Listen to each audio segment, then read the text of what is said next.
Those first couple of months, it wasn't really that healthy. It was just a lot of guilt. Why does grief come with so much guilt? I feel like it's such a through line. It seems like it doesn't necessarily matter what the circumstances were or the relationship, whether you had tons of preparation or none at all. It's like you just feel so guilty that you didn't do something different or do something better. Yeah, we always think we can do more. Yeah. Welcome to Lost and Found. I'm Libby Blake, and this is the podcast about grief, loss, and everything that comes along with it. I am so excited. Today we have one of my best friends, Madison Junod. Thank you so much for being here, Madison. Thank you for having me. I know that your Nana passed away at the beginning of COVID. Yes, so she actually had been diagnosed with breast cancer a couple of years before that. Then towards the end of 2019, she was in recovery. She rang the bell. We all went up there to celebrate, and we kind of thought that that was the end of that chapter and that we'd made it through. We went and had Christmas with her, 2019. So that'd be the last Christmas that I got to be with her in person for. Looking back now, it's so clear that there was something else wrong. And at the time, to be completely honest, I wasn't in a very good place in my own life. I wasn't in a very healthy place. And therefore, I don't feel like I was really able to see things clearly. Towards the end of January, I believe, my Nana and Papa had moved back to their childhood hometown in the kind of country area of Illinois. We grew up basically in Augusta, Georgia. That's where the family house was. But at the end of January, he moved her back down. I think it was a couple of days.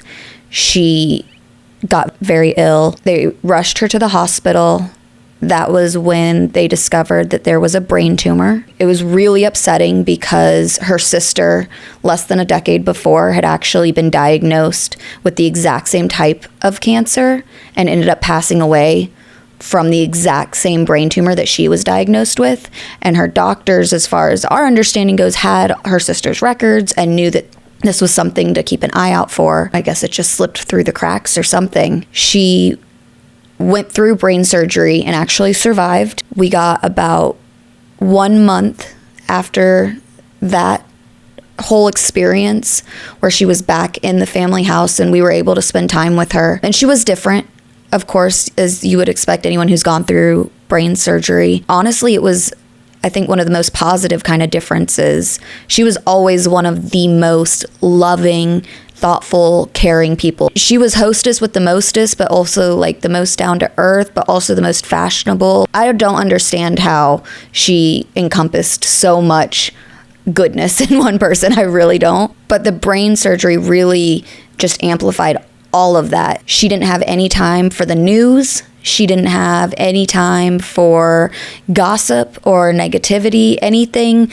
that wasn't really about her love of her people and her love of God. That's all she cared to talk about. And that's all she wanted to really do, was spend time loving. Then she came down with pneumonia. This is one of the hardest parts, I think, that I experienced, my family experienced with her passing, because she made it very clear, really her whole life, but especially towards the end, she didn't want to die in a hospital.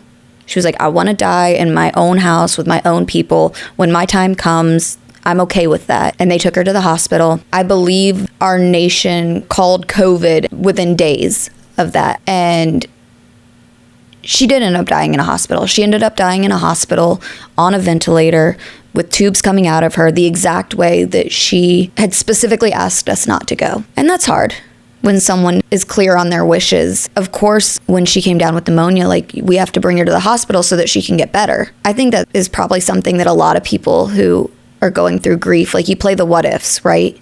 And it's always like, the grass is greener. If I had done it would be better if it had gone down this way. That was one thing that was really hard for me, because I was like, well, we should have just kept her at the house. But the fact is I think if we had done that, I'd probably be sitting here asking the same questions. Well, what if we had brought her to the hospital? And what if there was something we could do and we had just accepted it? I don't think that there's a right answer when it comes to those things. We just spent a lot of time trying to give ourselves grace, But it was really hard because since we were in the midst of COVID, I lived in Atlanta, Midtown specifically at the time, a very congested area. It was in a high rise. The fear of what the news was telling me about COVID, I was afraid to leave. I was afraid to travel to see her. I mean, I think you understand that personally. The day that me and my aunt, actually, she also lived in Atlanta, we were both going to be driving to Augusta, which is about a 2-hour drive, and see her that morning. I was woken up with a phone call that she was not doing well, that this was the end and they were going to pull her off the ventilator. And so I had to say goodbye to her over the phone. And I got to say goodbye. So a lot of when I think about the things surrounding her death, the things that make me maybe sad or angry, I'm pretty much immediately followed up with the thought of, you should be grateful. Like, not everybody gets that. And so there's definitely a battle inside because you want to be true to your feelings and let yourself be angry and sad.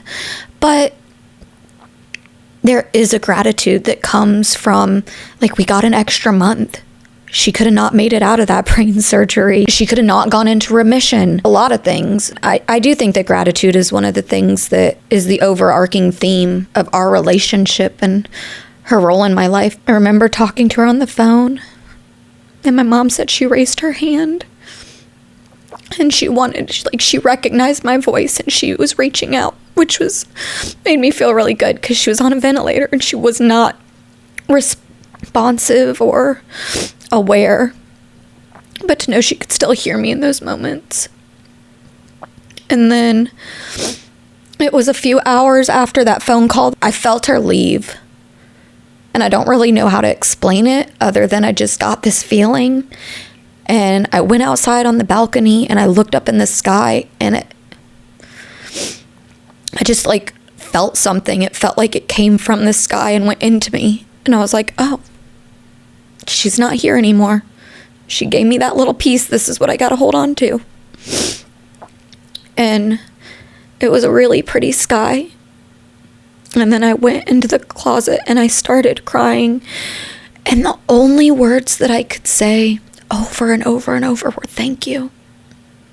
I was so angry and so sad and so broken.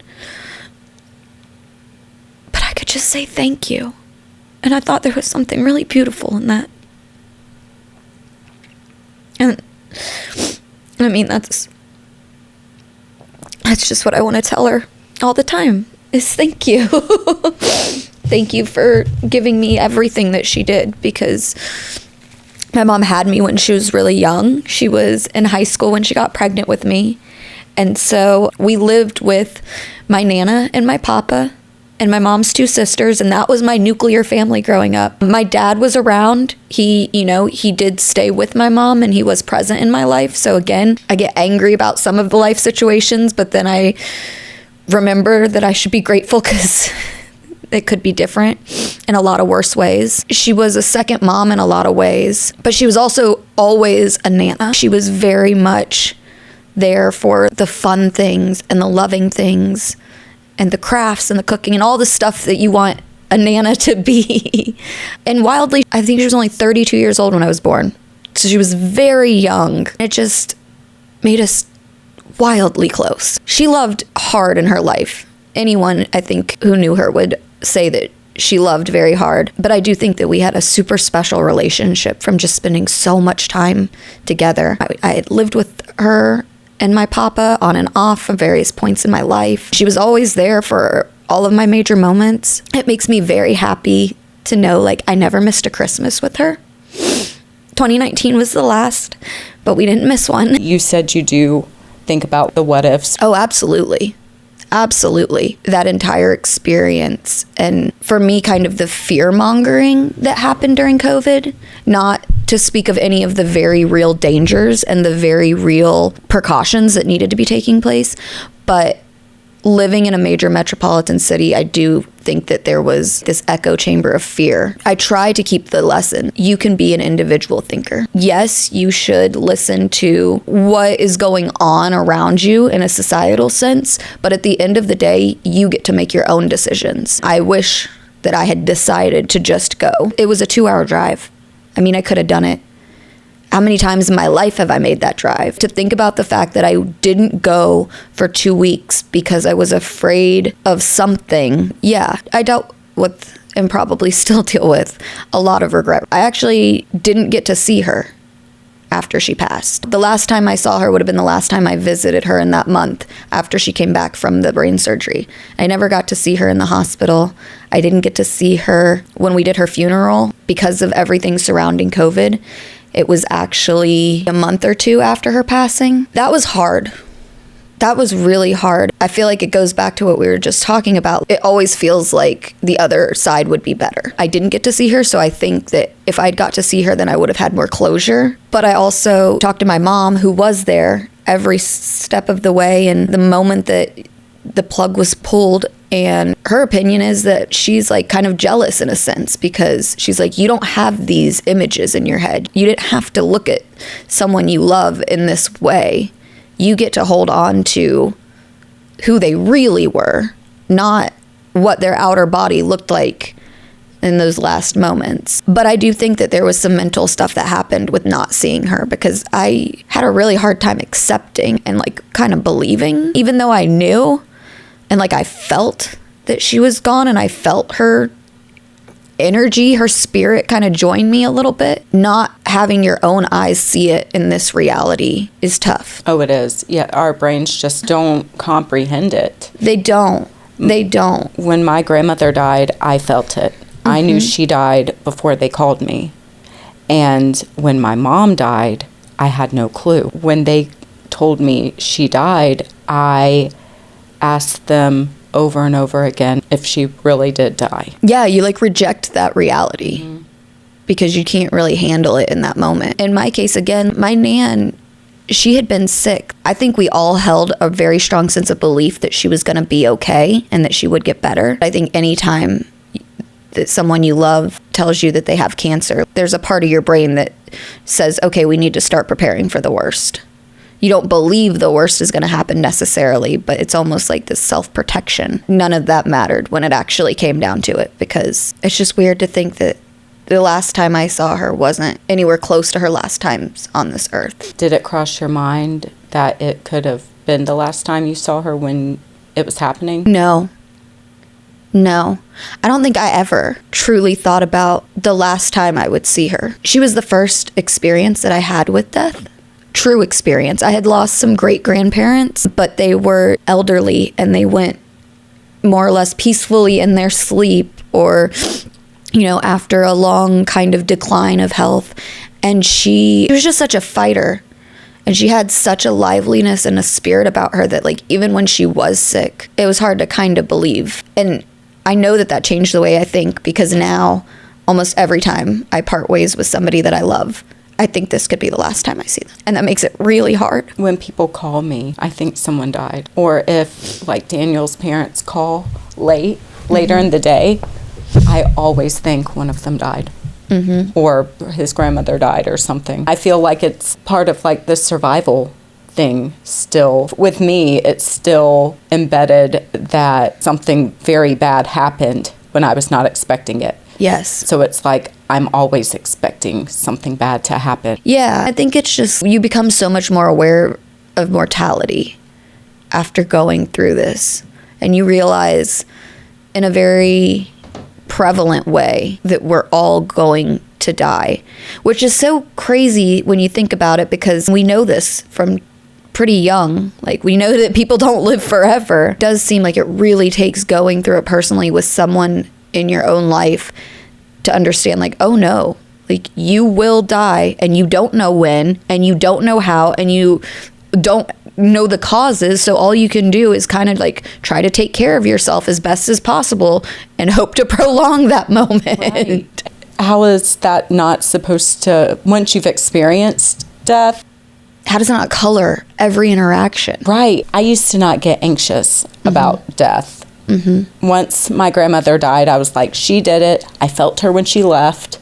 That's all the confirmation I need, because she was the strongest person I knew. And I was like, I can do it. But now it's like, it could be right now. How are you not supposed to be anxious and just always live, laugh, love, you know? Yes. I want to do that now. But then midnight when I'm in bed, I'm like, I don't know when I'm going to die. When I was in high school, I used to say, or had this quote, the only thing worth fearing is death.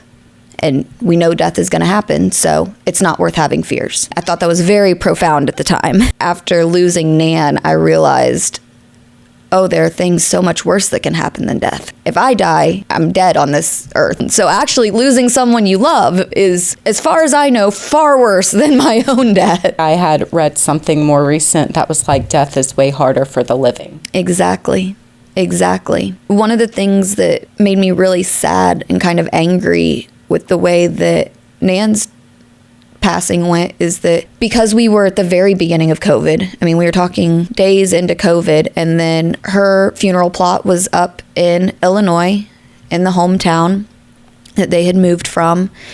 So we traveled up there. It's about a 12-hour drive to do the funeral service. We were only allowed to have maybe like 12, maybe 20 people at the service. So really it was just immediate family, and then some of her family who lived in the area, some of my papa's family who was in the area. But like I said earlier, she was the hostess with the mostest. She threw the best parties for everyone her entire life. Even the funerals that I had experienced of those great grandparents, she really did like put such a warmth and love and comfort together that, yes, of course, it was a somber experience for the people who were grieving, but it was such a warmth and a love because she made this amazing comfort food, and she made sure that everyone had a place in the house, and she made sure that everyone felt comfortable and seen. And we didn't get to have a real funeral for her. We did thankfully get to be in the funeral space when we went to the graveyard. I mean, it was, I think, about 6 or 10 of us that could be there. And then we went home, and it was the same 6 or 10 of us. And I will give credit to my mom and my aunts who did a really good job. They got some good food that they could, and they tried to make as much of a comfort as they could in that time. But she didn't get her party. And I'm still a little bitter about that, because I feel like if you spend your whole life giving, then you should get that back. And I think we should try to give that back to people while they're living so that they can experience it and love it. But the least you can do is give it to them on their last kind of hurrah. So that hurts sometimes. I saw a video the other day, and someone who was terminally ill had a living funeral. I thought that was really nice. I would want to do that. Yeah. But then that would be so hard. It's such a weird thing, because when you said that, my first thought was like, well, why do you have to be terminally ill? Like, why can't we do that for everyone so everyone can have an opportunity to see just how truly cherished and loved that they are? I don't think that we hear that enough.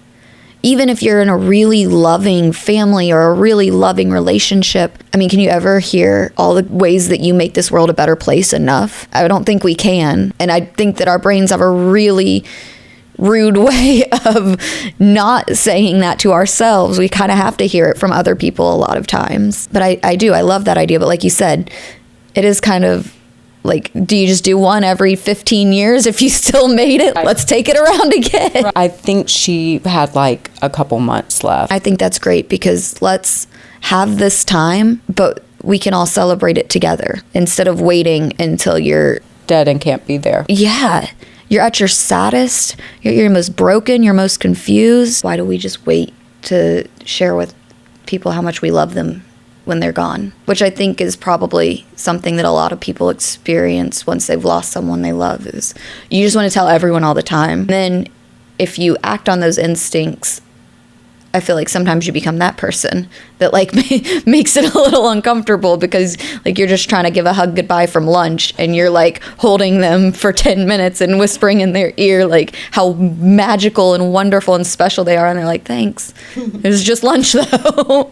You're like, it's not just lunch. Did you isolate after, or were you immediately, I want to tell all the people I love them? It was a more immediate that I need to, I think it kind of came from maybe a little bit of a selfish place. Like I didn't feel like I had been there enough for her. Specifically, I remember the day my mom told me that she had cancer, and this would have been years before her passing. My first instinct was, I need to quit my job and move up there to be with her and help her. Mom, from a very loving place, more of a place of like, it's gonna be all right, was like, no, like absolutely not. You should not do that. Which is a little ironic because my mom ended up basically quitting her and then moving up there with her. That was a great lesson in listening to your instincts. You can't say that, oh, that's what I should have done, because, you know, there's so many things that I wouldn't be where I am now if I had done that.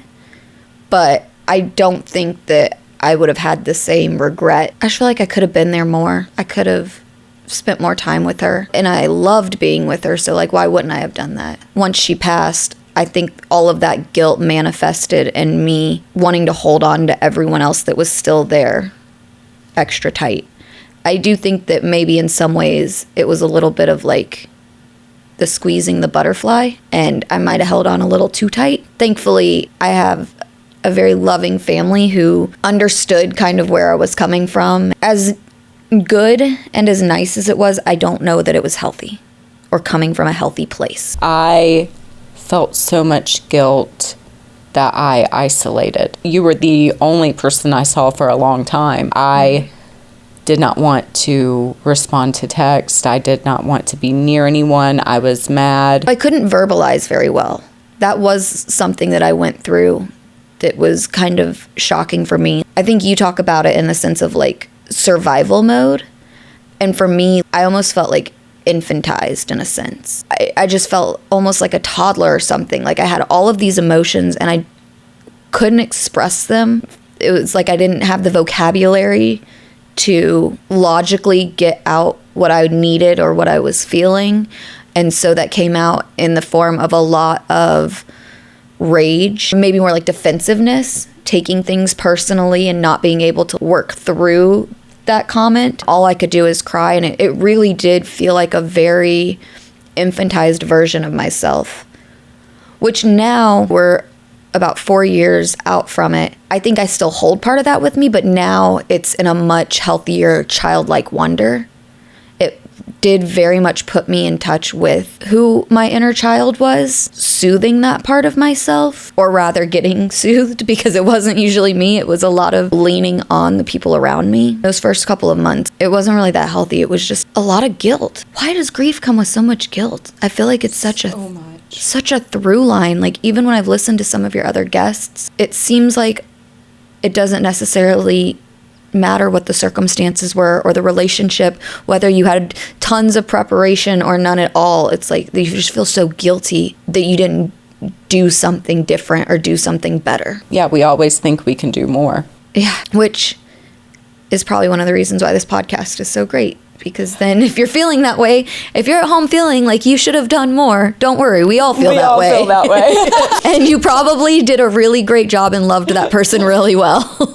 I would get so upset when people would ask me like what I needed. I'm like, I don't fucking know what I needed. No. I feel like a great tool would be to be like, hi, here's 6 things I can do for you. Do any of these sound appealing? As opposed to asking the person what they need. Because they need the person that died.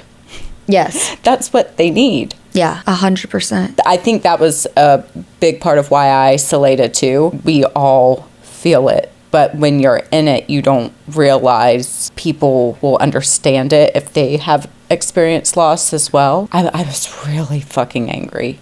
Yeah. Really, really angry. It feels like a personal attack. Yeah. Like, which of course, once you have some time and distance away from it, or if you're looking at someone else's situation, it's so obvious to be like, that wasn't personal. It's a part of life. Like we said, we all know we're going to die at some point, but it's different in the moment. It feels like a very personal attack from this world to you. I think maybe that's why I spent a lot of time feeling very guilty for how I had spent those last years. The reality of it is I was doing exactly what she had said she always wanted me to do. I was working in a field that I was passionate about. I was creating my own life. I was out there experiencing the world. So I don't think that she was angry, but I knew that, one, I wasn't making the healthiest choices for myself, and two, I could have been with her. My life should have been about her. My life shouldn't have been about me. And again, I don't think that's necessarily a healthy point of view, but it was the point of view that I have. I still kind of feel like that too. I went back and forth with just moving my mom here. I did not want her to live here. And that was never the plan. But I should have just sucked it up and did it. But then Daniel was like, she could have died here. And that would have been a whole other type of guilt for you. That's exactly it. Like, it's constantly this situation of, it would have been better if it was like this.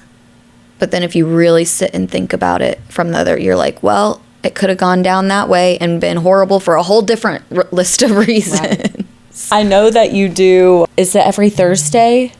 Nana Thursdays. Every Thursday since she's passed? Every Thursday, yes. Me, my mom, and one of my aunts. It looks different every time. Nan loved her coffee, so we do a lot of coffee dates. But sometimes it's walking through the park, sometimes it's shopping, sometimes it's lunch. My mom made us these books after her passing, and it's just a photo album. So we usually bring that out and look at some pictures, or we recently have family videos that they had to be converted just so that we could watch them on anything that runs these days.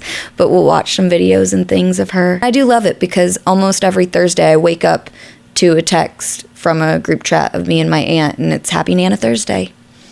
And we just started that because I didn't want life to become so involved that we didn't really stop and appreciate her.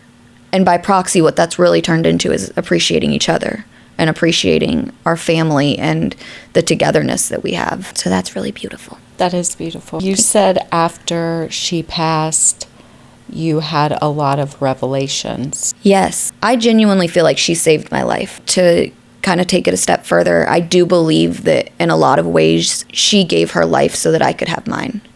I was in a very unhealthy place before she passed, and I had been in that unhealthy place for a couple of years. I was not taking care of myself from kind of like a sobriety point of view. I was not in a healthy relationship. I had really lost a lot of what I believed and kind of what made me me. It kind of happened slowly over the course of time, and I didn't necessarily see that. When she passed, it was like just a light went off in my soul or something. I started writing for the first real time in my life. I knew that it brought me joy, but I also didn't think that it was good, so I didn't pursue it in any way. The first 2 weeks after she passed, I wrote more than I've written in my entire life about everything. I mean, it was personal stories, it was manifestos, it was theology. I couldn't stop. And I realized how unhealthy I had been to myself and kind of how unloving I had been to myself. It took a few weeks of kind of processing the grief and everything, but I got out of that really unhealthy relationship. A couple of months after that, actually, I ended up reconnecting with my now husband. We'd been family friends our entire life. Nan knew him. She was best friends with his parents, and we had completely just gone separate ways. He kind of even, in so many words, said that one of the reasons we disconnected was because he didn't see me and me anymore. When I reached out after Nan's death, he was truly there for me and such a good friend. He started taking me on weekly hikes to just be back out in the fresh air, kind of remind me what this was about, this journey on this plane. And it was all completely from a friend's sort of love. There was no ulterior motive or anything. It was really weird because Nan was a very passionate follower of Christ her whole life in the most beautiful ways that a person can be. Really, really loving and forgiving, and she couldn't wait to get up there to meet her maker. She was excited. And so when she passed, there was a lot of spirituality and religious questions that came from me. And I wanted confirmation that she was there. I was like, I need to know that she's not just like gone. And I asked a lot of people that were in my life at that point who they had shared that they were religious. I, kind of went to them to seek some sort of just comfort, I guess, and like asking them what they believed. Honestly, the unhealthy relationship, I got kind of the response of like, well, I don't know, good luck. And then speaking to my husband, who he would say he's not specifically a believer, he's told me that. He was kind of one of the people that had the most faith in that moment, and really said maybe faith is not a one-lane road but more like a big highway, and there's a lot of different lanes that can take. It's all on the same path. And having somebody who I didn't think had faith in that way be the person who helped restore my faith in such a dark time was really powerful, and I was really grateful for that experience with him, because it did bring me a lot of peace. And now I really do. I'm not good with my verses. I don't know what's where in the book, but I know that somewhere it says that they've got a mansion waiting for you in heaven. And I don't think it matters if it's a mansion square footage. I think the point is that there's a place for you to call home. And she was a wonderful interior designer. She decorated to the nines. She was one of those people who had decorations for every holiday, and it just felt so warm when you were there. And so now I get a lot of comfort out of thinking that she's just up there making this perfect house for all of her family who is already up there, and just preparing for all of us for when we go and join her. Did you ever get a sign from her? I think that I get a lot of signs from her. I've seen her in dreams, and at first it was very emotional. I would wake up crying, kind of in a more sort of animalistic or feral way. And now it's like a treat. I actually just had a dream about her last night. And it was just in passing. I saw her and I wanted to talk to her, and then something else in the dream, pulled me away. But I was so excited. Because I'm just excited anytime I get to see her. But I thought how lovely that I got to see her literally the morning that I was going to come on the show and get to talk about her. There's such a crisis of faith a lot of times, but I'm so grateful, because in that crisis of faith, I have come to understand what I believe so much clearer than I ever did.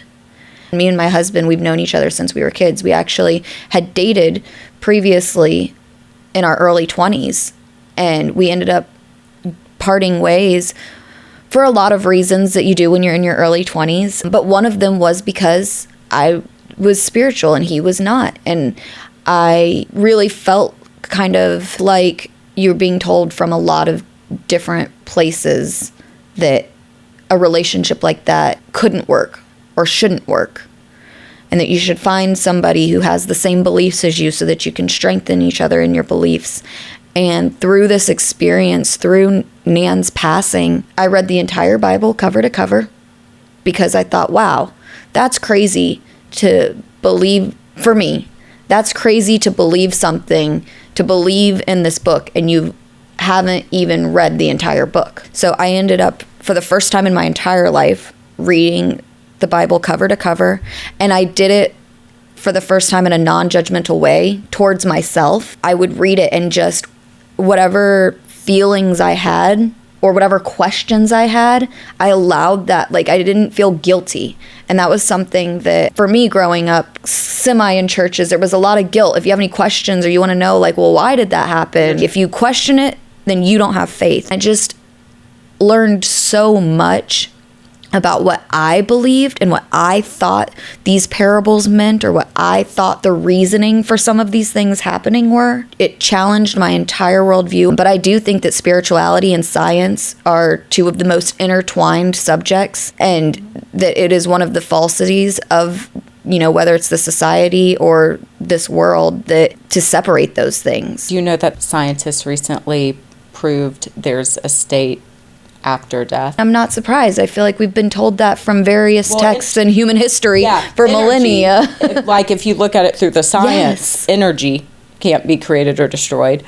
But yes, from the other side too. I think that sometimes when we go through these experiences and we do get challenged, if we're able to find the support to push through the uncomfortable of it, that what you discover about yourself on the other side can at least make this horrible experience feel worth it. I don't know if that's the right word. I've been trying to look at it kind of like whenever I do miss her, it just proves how much I love her. I've been trying to think of it that way instead of getting sad that she's gone, because everything is going to end. It consumed me for about a year. It gives it purpose. It gives their death meaning beyond just they walked on this earth. One of my favorite songs, it says, I heard you die twice. Once when you're in the ground, and the second time is the last time someone speaks your name. And I love that idea. And I think there's so much truth to that. Maybe that's part of Nana Thursdays and part of doing things like this. What she had to say was just so much more important. Like, she didn't get to tell everyone. So we have to keep speaking on their behalf. We have to say it because they knew all of these lessons. And even if they couldn't reach everyone, like, we can help them reach more people. So do you believe all of your beliefs again? I have a much deeper, clearer understanding of what my beliefs are. And I think before, some of my beliefs I had just accepted or taken on because that's what I was told I was supposed to believe. And now I know what I believe and why I believe them. And that's a really powerful place to be. What surprised you the most on your grief journey? Did you have any reactions you did not think you would have or experiences with it? It's kind of interesting because I actually wasn't the person who realized that I was having this reaction. It was pointed out to me. One of my reactions was that I kind of started to like safeguard her memory. I became very protective over her. I just wanted to make sure that she was always being thought of and always a part of what we were doing. And if that wasn't the case, I kind of took it as a personal offense on her behalf. Maybe to some degree I did not consciously judge any of our family for how they went through their process, but I couldn't understand why it was different from what I was going through. When that was pointed out to me, that again, kind of squishing the butterfly a little bit, and in an effort to protect her, I was actually almost like weaponizing in a sense. And it was like, her memory should be this beautiful thing that brings joy to everyone. And if you're so defensive of that person's memory or so protective of who they were, then sometimes that can start to make people feel like they can't talk about her or shouldn't talk about her, or they don't want to share that with you. That was really eye-opening because, of course, I don't ever want to make anyone feel that way. When that was pointed out, I was like, whoa, well, that's not the goal here, so we need to make some changes. I do feel like I'm better now. I feel like I'm working towards that. But it's so hard. How can you not be protective of their memory? They're not here. Like, someone has to stand up for them. Right. That's how I feel. It just goes back to that there's always more you can do. I feel like we could stand even more. I feel like we could protect even more. Mm-hmm. And it's like, no, you kind of have to give everyone room to breathe and how they want to handle their own situations. I realized after King died and my mom died and then Jax died, I'm not grieving Jax. So the past experiences could affect people. Of course they affect people. Yeah. That's such a good point. And we don't know people's past experiences leading up to this one a lot of the time. And even our family, like when it comes down to it, like you can know a lot about a person, but to know how they personally react and feel and think about something as all-encompassing as grief. You have to really have some very real conversations with people. And like we talk about, it's ever-changing. Like one day I can feel super staunchly this way, and then the next day I wake up and I don't believe that at all. That doesn't resonate with me at all. Kind of what we were talking about on the spiritual level. Depending on what you believe there can really affect how you feel about grief. If you don't believe that their spirit is in any way able to watch over or see or hear anything you're doing, then maybe you feel it doesn't matter what you do or how you speak because they're not here anymore. Mm-hmm. That's not my belief. And so that's where a lot of that defensiveness and protectiveness comes in. But I do want to strive to have empathy and understand that I'm usually only looking at it from my point of view when I'm in those moments. And that if I change my perspective, even if I don't agree with the person, I can empathize with how they're coping with it. And we all have the right to cope in our own ways. Of course. And it's hard because I feel like we're our own main character. So we think ours is the only way because we don't understand there's other ways to do it. Every way is different. Like every relationship, every situation makes it completely different as well. If my mom would have died in 10 different lifetimes, my grief is going to be completely different in every one. Because that's the last thing you want to do, right? You don't want to be so defensive or protective that you end up doing the exact thing that you fear, which is not allowing them to be spoken about and not allow them to be remembered by everyone who loves them.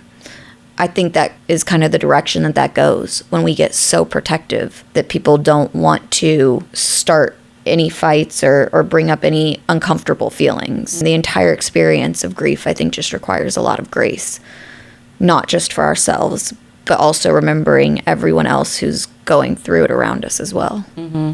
Or a byproduct of your grief, because Daniel's whole life is different because of my grief. Oh, yeah. Oh, yeah. David, my husband, his generosity through this entire process, I mean, it really is one of the things that makes me love him. And because it keeps coming up, right? It's like in the beginning, it was, I was going to say daily, but honestly, it was like minutely that we would just have to figure out how to work through these moments. And now that it's been some years, do I think about her every single day, multiple times a day? Absolutely. I wear her clothes. I have her jewelry. I bring my bear that she got me everywhere. Like, there's no doubt that I'm not thinking of her at almost all times in some form or fashion. But those really heavy moments that, like, you need somebody to just help you through. And he has been so compassionate in those times of just, even if he doesn't know what to say or what to do, giving me the space to be me without judgment, maybe bring a little glass of water, give a hug. Oh, the hug's not working. Okay, let me make you some noodles. Like, you know, you just try things. It's all you can do for someone when they're going through grief is just kind of be there. Words are really tough. Actions are helpful, but sometimes can still be taken the wrong way if the person's just in a very angry place. But allowing them the space to be themselves and just weep with you, that's the sign of a good guy, a good person. We're going to be sad. I feel like the best way to honor her is to live. Mm-hmm. I do not get signs from her unless I'm living. Yeah. I feel her when I am doing things and I'm happy, and I will get very specific signs. Mm-hmm. I've sent you some of them. Yeah. It's too specific to not be her. And it is. It's like Bittersweet. I'm going to Egypt, which I was supposed to do with her, but she wouldn't want me to not go and not experience that. Oh my gosh, yes. When I got married last year, that was hard. That was hard, especially because I was marrying this man who had been in our lives for years. We separated for 6 years and we came back to each other and independently agreed that we are the best people to go through this life with each other. And she's not there for that. Have you ever thought if she wouldn't have passed, y'all wouldn't be together? I think that's a fact. Maybe years later down the road, somehow, some way, that's part of the, like, she saved my life. Yeah. Because I was accepting of a very unhealthy relationship, and her passing, without a doubt, was the catalyst for me to get out of that unhealthy relationship, and the catalyst for me reconnecting with David. We've seen other parts of the world, we've seen other people, and we know that there's nothing better than how you make me feel and the way that you treat me. And that's, like you said, bittersweet, because I don't think I'd be married to my husband right now if she hadn't passed. But it breaks my heart that she didn't get to help me plan that wedding and be there, because I feel like she put in a lot of legwork for that. Yeah. And you had the chair? Yes. We set a chair aside, and we had this really beautiful saying that my aunt printed for us. She always called me Pooh Bear. Growing up, I loved Winnie the Pooh. And now think of her as my Christopher Robin. And she's just off at school, and Pooh can't go with her. But one day I'm going to see her there. Yeah. Yeah. I think the hardest thing is when the big life experiences happen. I don't want to have any of them. Yeah. Yeah. I totally understand that feeling. Because she's not going to be at my wedding. She's not going to meet my kids. It's not easy. But again, it goes back to, like, can you imagine they're up there like, yeah, don't get married because I'm not going to be at that wedding. Right. Of course not. Never do that. Of course not. It just fucking sucks. Oh, gosh. And you, again, all of the what ifs. Because what if I had just helped myself and figured out that I wasn't in a healthy spot? What if I was able to get myself on that road without her having to sacrifice herself, and then she could be here? And that's so wild how our brains word that, because she didn't sacrifice herself. You know? Yeah. And our brains think that. Like, I think that about my mom. I think I killed my mom sometimes, and I didn't. Like, my mom was an alcoholic. Yeah. Yep.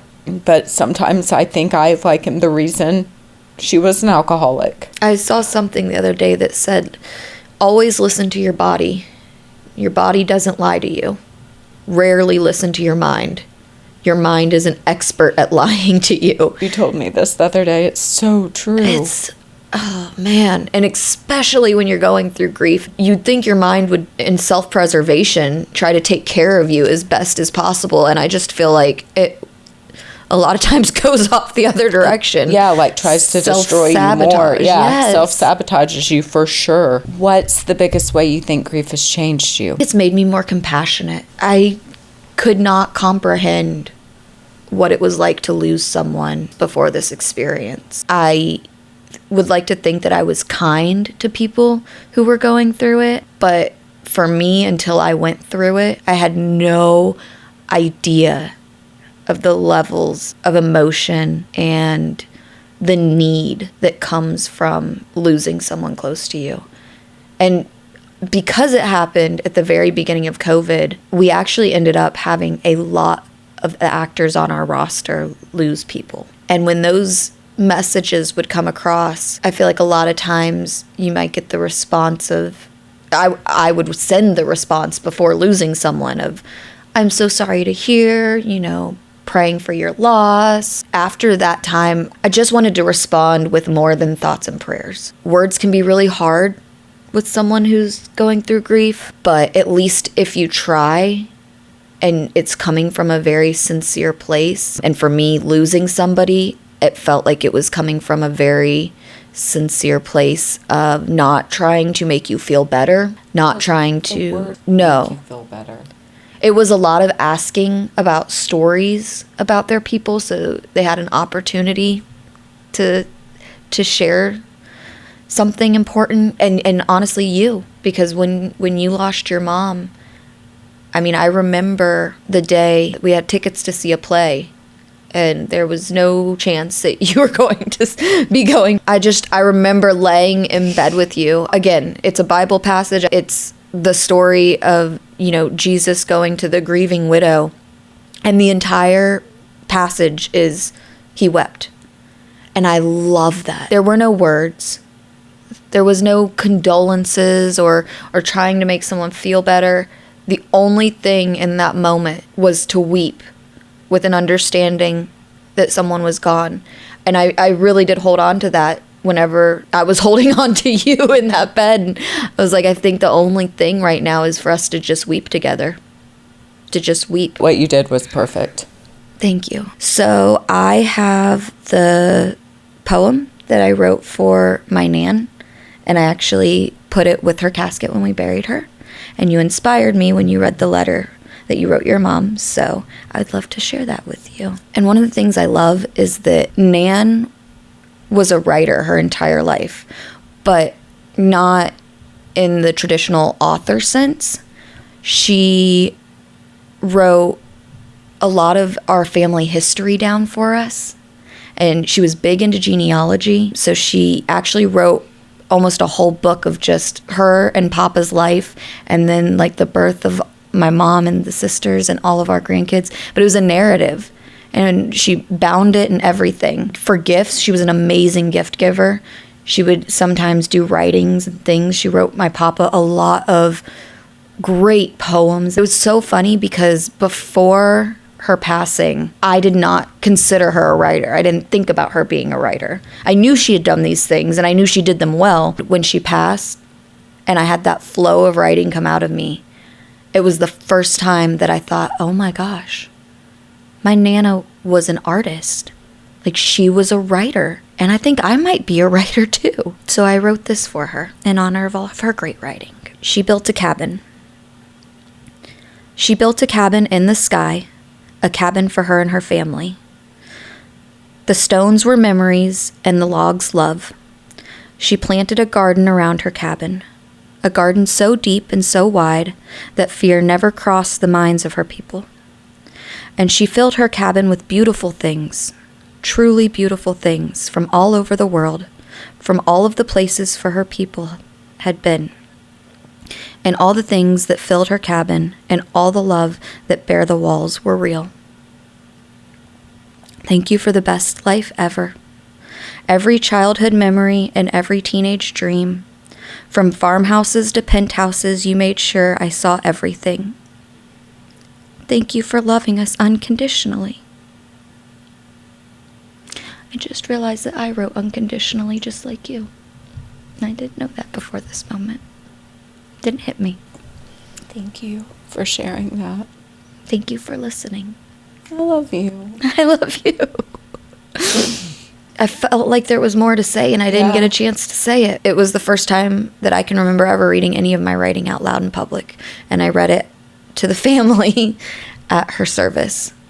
And then I buried a copy with her, and I kept one for myself. It was cremated with her. I took photos of it before and printed it out to read it on this. Yeah, I read it to her, and the funeral director came in there because I don't know what time you got to the service, but I did not want anyone to come in there. I was in there for like an hour. Every time the funeral director came, and she's like, "Are you ready?" I'm like, "No." I will never be ready. Yeah. And what kind of stupid question is that? My intention was to say no as long as I could. I was like, I wanted this to be cremated with her. I don't know where to put it. And she just fucking handled my mom like she was a rag doll. And I remember I was like, she's like, just put it wherever, and lifted her limp arm. And I was like, what? I can't even imagine having any sort of profession like the coroner or the funeral director, because I'm sure that it becomes almost numb in a sense, but it's like that family has not seen this, most likely. They are not numb to this situation. It's crazy. I have one more prop. So this is a book that my mom, she actually made individuals for a few different of our family members. So everyone kind of got what they called, whether it's Mom or Denise. Denise D. Junod is her legal name. And I realized through this entire podcast that I've called her Nana, but I would like to speak her given name so that everyone knows. This is a postcard from Hawaii, from where she went to Hawaii and bought them and never mailed any of them out. She kept them for herself. So I now have one. This is actually we planted a tree in her honor on her birthday after the first year that she had been gone. Last fall, I was standing near the tree and just visiting with it, as I do sometimes. And this was the last leaf of fall, and it fell off of the branch and landed right on my shoulder. So like when you talk about signs, I was like, oh, thank you. Thank you for giving me this gift that you can now. Because I said she was a great gift giver. And so I think that was a gift she was giving me. Let's see. And it's just her through her life. Yeah. Her throughout the life. Her with us. Was she a redhead at some point? I think that she had many different hair colors. She was a very stylish lady. Well, in the other photo, in the first photo, she looked kind of red. Yeah. Honestly, I could see that. So she was called Marsha Brady. That was her nickname when she was in high school. And Marsha, we always used to say that to her, and she would laugh and smile. She just loved her people, and she really loved her family. And I love that this book was made, because when my mom made them for everyone, she, a lot of the pictures are kind of similar, but she made a few pages that everyone gets their own kind of dedicated to. And so, like, these are just pictures of me and Nan throughout my life. And I'm so grateful that she was there for so many big things, but also all of the little moments too. She taught me how to make mud pies, and she drew cat faces on me, not on Halloween, but just because we were playing dress up. And she taught me how to wrap Christmas presents. And she tried to teach me how to cook. I'm sorry about that, Nan. Not very good like you. But, I mean, we had amazing family vacations, and she took me across country to see as many of the states as she could. And she had all of these big, grand things that she did for all of us. But in the end, it's all of the times that she picked me up from school, or let me help her garden. Things that don't necessarily seem significant at the time, but then you remember them forever when they're gone. Yeah. Thank you so much for letting me talk about her and share so many wonderful memories about her.